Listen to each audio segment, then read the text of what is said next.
In this video, I'll show you how to install a cartridge filter. There's the old filter I cut out. It was sitting right in here.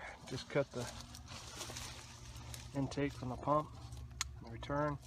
The system has a chlorinator, so it'd be good to put a check valve or a loop in front of that thing so the chlorinated water doesn't go back into the filter when the unit's off. Here's the new filter. It's a 150 square foot WaterWay. It's a good filter, a lot better than what was on it, a 50 square foot piece of crap. So first thing I need to do is get the unions for here, and you paste them up with Teflon. I use a joint stick, Teflon joint stick, and you really make sure to get the Teflon all in these threads all the way around, and then screw the unions on. Alright, you can see I really got that stuff matted on there good. It's important because they will leak there otherwise. Now I'm going to go ahead and screw it in. Okay, I got them screwed in, and the unions are 2-inch unions, and the plumbing for this system over there is 1.5 inches, so I have reducers, which will just go into here. I'll glue them in place, and I'll get those set, and then I'm going to move the filter and set it in place. Okay, I got one glued in. I guess I'll show quickly how to plumb one in real quick.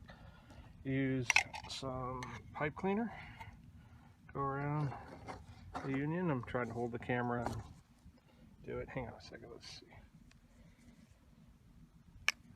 Okay, went around that, and then in here with the cleaner. Then after you use the cleaner, you go ahead and get your glue and put a slab of glue on there, and then on the union, which I'll do right now with the camera. You got it. Give me 1 second. There we go. Then just simply push it in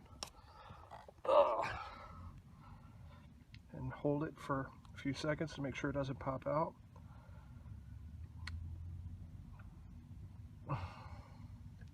Then you take your rag and wipe around the edges. And the reducers and unions, the reducers and the male fittings are in place, and the filter is ready to be set over there and plumbed in. Okay, I got the filter set in place. The first thing you want to do is note which one of these is marked inlet and which of them is marked outlet. The inlet hooks into the pump side. The outlet goes back to the pool.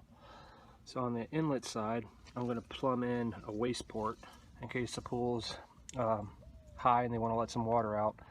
And you'll need a T-fitting and a ball valve for that, or a 3-way jandy, any way you want to do it. And I'll plumb it in right here, and I'll do that now, and then we'll pick up from there. Okay, I got this pipe glued into the 90, and I set the 90 on here just to check my height, and I want to make sure everything's the right height and it will reach that fine. Now I'm going to cut that pipe and add my